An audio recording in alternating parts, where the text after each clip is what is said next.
San Diego emergency, dispatcher 8107. Yes, ma'am. My wife and another man were, I found them dead on the couch. Bullet holes to the face. Wait, someone was shot? Two people, a man and my wife. On the afternoon of October 21st, 2021, police officers rushed into a luxury apartment building towering over downtown San Diego. Inside a pristine 35th floor condo, they discovered a chilling scene. Two bodies slumped on a blood-soaked couch. The victims, 28-year-old Anna Abulaban and her close friend, Rayburn Barron, 29, had been shot multiple times. A TikToker with a large following is accused of murdering his wife and his wife's friend. Detectives say video shows Ali going to his estranged wife's apartment, followed by the sound of 6 gunshots. Within hours, officers arrested Anna's estranged husband, a charismatic TikTok influencer named Ali Abulaban, better known to millions as JinnKid. My name is JinnKid and I'm here to audition for the role of Aladdin, and this is the greatest game I have ever played. But those fucking trolls are not supposed to be here. How did a vibrant online personality turn from comedy skits and celebrity impressions to a cold-blooded executioner? Bring you to San Diego for what? So you can run to your friends? You're not even an American citizen. I brought you to this country. There's a woman I fell in love with. I dedicated 7 years of my life to her. She left me so beautiful. This is the tragic story of TikTok fame and a deadly marriage. A chilling cautionary tale of obsession, abuse, and a disturbing reality lurking behind a picture-perfect facade.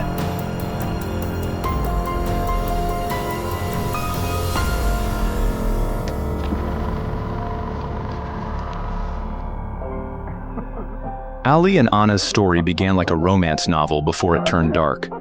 The couple first met in 2014 while Ali was serving in the U.S. Air Force in Okinawa. Anna Marie, originally from the Philippines, was working as a server at a bar in Okinawa when their paths crossed. Ali, born and raised in Virginia, had a charismatic personality and a flair for comedy. They fell in love during his military service and married in 2017, eager to build a life together. They moved back to the city of Virginia in the United States. After a short stint living with family in Virginia, the pair moved west to San Diego in early 2021, in part so Anna could reconnect with childhood friends from Okinawa who had settled there. By the late 2000s and 10s, Ali was pursuing internet fame in earnest. Adopting the username at JinnKid, he began posting short comedy skits and uncanny celebrity impressions. Antonio Montana. Most notably of Tony Montana from Scarface on Instagram, YouTube, and TikTok. My name is JinnKid and I'm here to audition for the role of Aladdin in Disney's new movie. The feature film? Yeah, the one with Will Smith. In 2019, one of his parody videos took off and his follower count exploded. Before long, he had amassed nearly 1 million TikTok followers. You ever look at your person and think to yourself, wow, how did I land you? At first, Anna played a supportive role, but over time would start to join in his sketches, helping craft the illusion of a playful, perfect couple. But behind the scenes, a storm was brewing. As Ali's follower count surged toward 1 million, his obsession with fame twisted into paranoia. Ali's humor turned cynical, his love turned possessive, and his jealousy became suffocating. You said you're not going out tonight. You lie to me all the time. I'm trying to leave this house. Yeah, that's not cool. Give me my phone. With a bunch of guys? Give me my phone. Bunch of guys, huh? Give me my phone. There's no guys. Give me my phone. Ali's heavy cocaine use amplified his volatility, manifesting in disturbing live-streamed outbursts accusing Anna of infidelity. Give me my phone back. Ollie, give me my phone back. Marriott Marquise, that's the place you have the birthday. Privately, the abuse was far worse. Investigators would later find footage Ali recorded himself, documenting fights and Anna's injuries.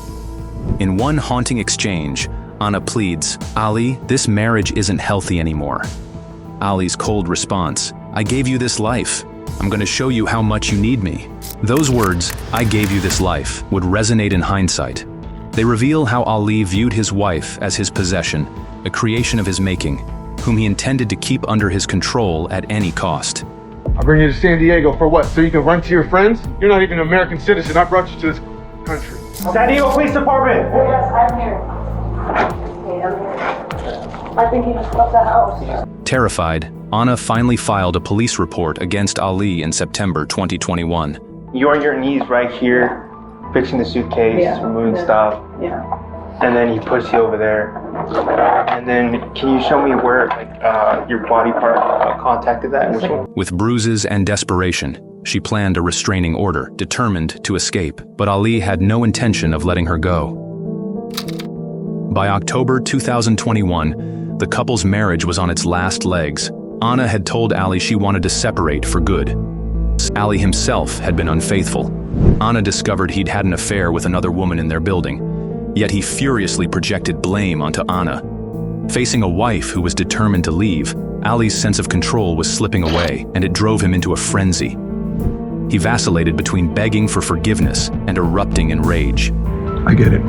And I'm so sorry. I really am so sorry for what I'm putting you through. How stupid. What happened to me? It was the drugs? Finally, on October 18th, 2021, Ali and Anna formally agreed to separate. Ali said he would move out of the high-rise apartment so Anna and their daughter could live there in peace. He checked into a nearby hotel that day, and Anna believed this was the first step toward ending the cycle of abuse.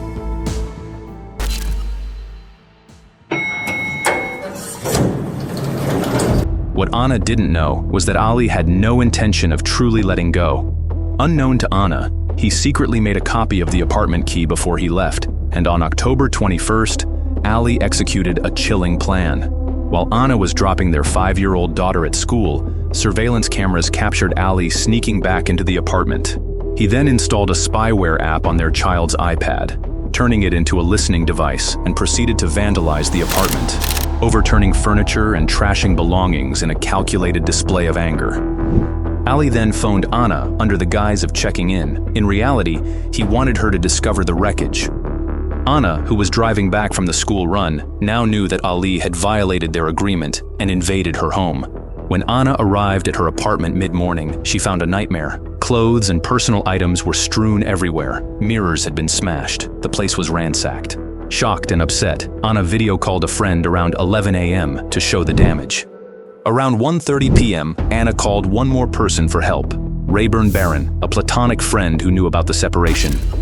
Rayburn was a kind-hearted, family-oriented man known for helping others. He and Anna had been friends for years, and some said Ali was jealous of him, allegedly because once, in the past, Rayburn had jokingly told Ali he was lucky to have such a beautiful wife.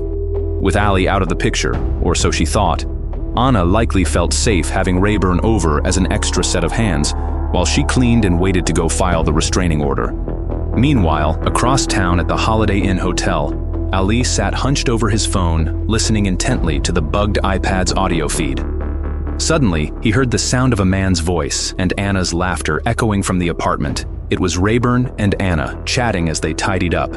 In Ali's mind, this was confirmation of his worst fears. Enraged beyond reason, Ali grabbed his loaded handgun and bolted out of the hotel. He sped toward the downtown high-rise. At 2:50 p.m., security cameras recorded Ali arriving at the parking garage of the Spire San Diego Tower. Footage showed him hastily tightening his belt, as if adjusting a concealed firearm at his waist, and sprinting toward the elevator. Up he went to the 35th floor. At 2:58 p.m., the elevator doors opened. A neighbor's nest security camera in the hallway captured Ali bursting out of the elevator at a full run, heading straight for Anna's unit. In one hand, he was holding a phone, likely still connected to the eavesdropping app. With the other, he flung open the door to the apartment he once shared with his wife. According to timestamps later revealed in court, Ali was inside the apartment for mere seconds before he opened fire. At 2:58 p.m., the first bang rang out. Ali fired roughly 5 more times in rapid succession. A neighbor's camera picked up the panicked scream of a woman after the first few shots, followed by 2 final gunshots that abruptly silenced her cries. In those brief, horrifying moments, Ali emptied his gun at the pair on the sofa.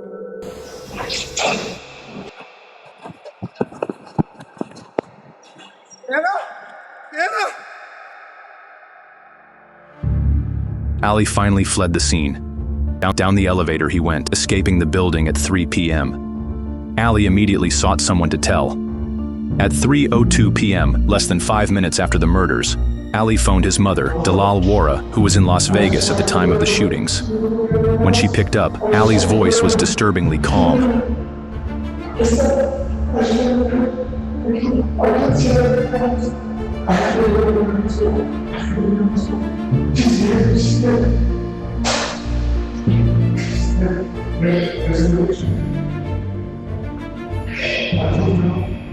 To prove he wasn't joking, Ali even sent her a photograph via text message of the gruesome scene he left behind. Dalal Wara was so shocked, she collapsed to the floor, sobbing and later testifying, "I hung up the phone and I literally fell on the ground." That's not funny. And then I received the picture. I looked and I deleted it right away, and I hung up the phone and I literally fell on the ground. Yet Ali didn't immediately dial 911. Instead, he casually picked up his young daughter from school, maintaining a terrifying calm. Only after securing his child did he call emergency services, faking shock and concern. San Diego emergency, dispatcher 8107. Yes, ma'am. My wife and another man were, I found them dead on the couch. Bullet holes to the face. Wait, someone was shot? 2 people, a man and my wife. Ali played the role of a concerned bystander. He told the dispatcher that he had arrived at his wife's apartment and found 2 people dead inside. He conveniently omitted the fact that he was the one who killed them. I saw my wife on the couch. Which one is her head? Wife is on her. For sure. I don't know who he is. I know him. His name is Ray. He later claimed he left because he wasn't sure if Anna and Rayburn were truly dead and he wanted to get them medical attention. A story that rang hollow, given that he did not wait for paramedics at all. Responding officers found Anna and Rayburn's bodies and quickly broadcast a description of Ali's vehicle. Someone came here and shot them. That's the guy that he's describing. Yeah, they both look right. Do me a favor, help out with security for us. I don't want someone coming back over here and smoke us. Okay? Around 3:45 p.m., California Highway Patrol units spotted Ali's car driving on a state highway outside San Diego. They pulled him over on State Route 15 about 45 minutes after the murders, with his little daughter still in the back seat. No, it's just my daughter. Please, she's scared. I understand that. I don't care about her. We're gonna make sure she's alright now. Alright, but they might want mom. Ali surrendered without incident. The child was physically unharmed and placed in the care of family members. At San Diego Police Headquarters that evening, homicide detectives Christopher Leahy and Ron Newquist interviewed Ali Abulaban. What he told them was astonishing, not because he denied the crime, but because of how he justified it. According to the detectives, Ali confessed readily to shooting Anna and Rayburn. His demeanor swung wildly from tearful to nonchalant. He would carry on a normal conversation, then have an emotional outburst, then go back to normal. As you're driving to the apartment. What happens when you get to the apartment? The legal proceedings against Ali Abulaban moved swiftly. On October 25, 2021, just 4 days after the killings, Ali was arraigned in San Diego County Superior Court. He pleaded not guilty to 2 counts of first-degree murder with special circumstance allegations of multiple homicides, making him eligible for the death penalty. The judge denied bail and imposed a protective order to keep Ali away from his child for the foreseeable future. Even at this early stage, Ali could not contain his volatile emotions. During the arraignment, as Brass described him stalking and executing his wife, Ali reportedly became screaming and spitting mad, causing a scene in court. All right, let me make something clear right now. If there is any disturbance, you will be put outside. All right? That happens only once. It's happened now. It will not happen again. And that includes you, Mr. Abulaban. I don't want... Thank you. Local TV reporter Kelsey Christensen reached out to Ali in jail shortly thereafter. Christensen knew Ali liked being in the limelight, and indeed he agreed to an on-camera jailhouse interview against the advice of his attorneys.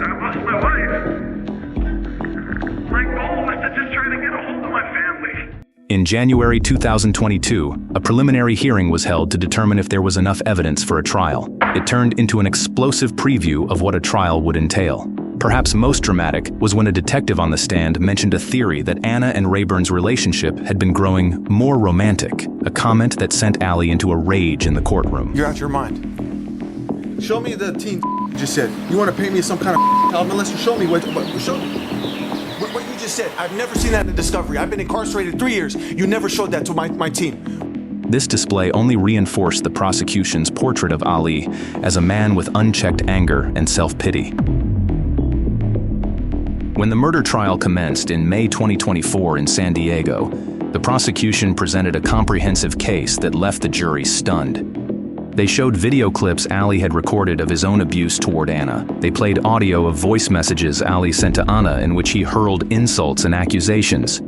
I am the best man you ever met, and you're the dumbest I ever devoted my life to. You are the dumbest I wish we never had a kid together because of how stupid you are. Jurors also heard from a neighbor who testified that a frightened Anna had once knocked on her door seeking refuge from Ali's violence. In a somber moment, Ali's mother Dalal took the stand to recount how her son had called her to confess minutes after the shooting, describing in his own words that he had murdered them.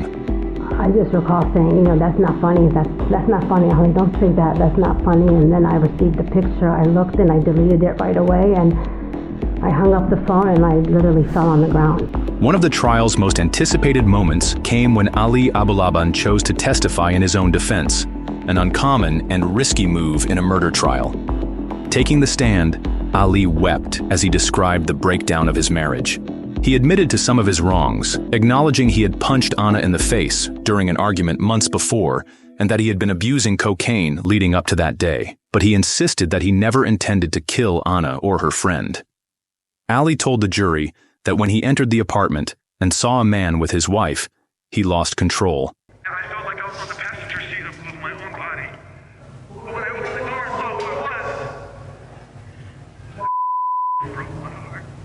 And to see her kissing Ray on my couch, with his feet on my table, with my holding I'm running my apartment, my life, in the house that my daughter sleeps in, on the furniture that I put together. What do you expect a man to feel? Ali's defense team argued that he acted in a passioned, intoxicated state, a crime of passion, or perhaps diminished by a drug-fueled psychosis, rather than premeditated murder. They did not dispute that Ali pulled the trigger. Instead, they urged jurors to see a difference between a cold, calculated assassin and a distraught husband who snapped in the moment. She drove him to the brink. Anna knew Ali well.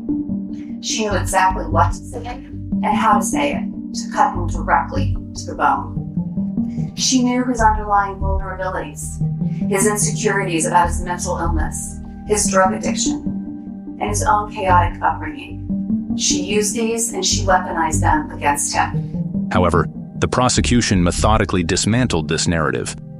They highlighted how deliberate Ali's actions were. He had to retrieve a firearm, drive 20 miles listening to the situation unfold, and then immediately shoot without even trying to have a conversation. These were not the reflexes of a man in an unconscious fog, they argued, but the intentional choices of a man bent on revenge and control. Furthermore, Brast pointed out, if Ali truly snapped in an anguished passion, why did he calmly call his mother first and delay calling 911? That behavior spoke to a conscious awareness of what he'd done and a priority of self-preservation over any remorse or aid. In cross-examination, prosecutors got Ali to admit that even as he fired the gun, he couldn't stop himself, showing that he was aware of his actions as they occurred. They also confronted him with the fact that Anna had been trying to leave him, suggesting that his ego simply could not handle losing her, especially not to another man. You heard that word, respect, correct? I didn't hear anything. Okay. Before you shot Anna, you told her, essentially, that she wasn't respecting you, correct? That is false. Witnesses testified that just days before the shooting, Anna had told others she intended to start a new life free from Ali's abuse. The prosecution's theme was clear. Ali Abulaban would rather see his wife dead then let her live a life without him. He just became super jealous because his wife was going out with friends and he wasn't involved, and he wanted to control her. He wanted to know what she was doing every time of the day. After several weeks of testimony, the case went to the jury. In May 2024, the jury found Ali Abulaban guilty on both counts of first-degree murder. The verdict meant they agreed that Ali's actions were willful, premeditated, and not excusable as some momentary lapse of reason. Guilty of the crime of murder in the first degree of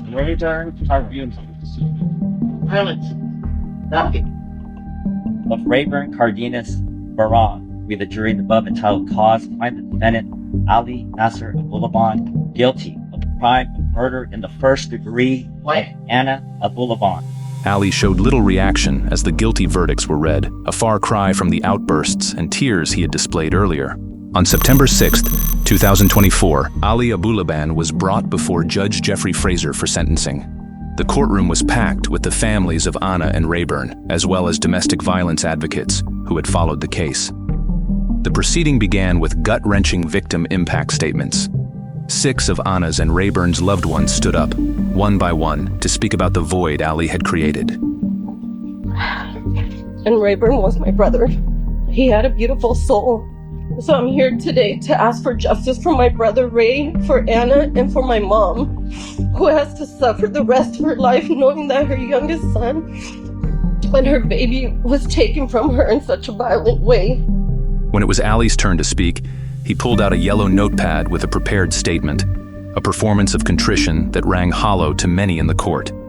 He offered an apology for the pain he caused Anna's and Rayburn's families, and said he prays for them every day. My response in that moment was an unintended, impulsive reaction against my better judgment to the discovery of Ray's romantic involvement with my wife.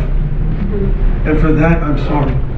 But even in apologizing, Ali could not let go of his narrative of self-justification. He claimed that what happened was a crime of passion during a drug-induced psychosis, still deflecting full responsibility by blaming his mental state and implying it was not a calculated act.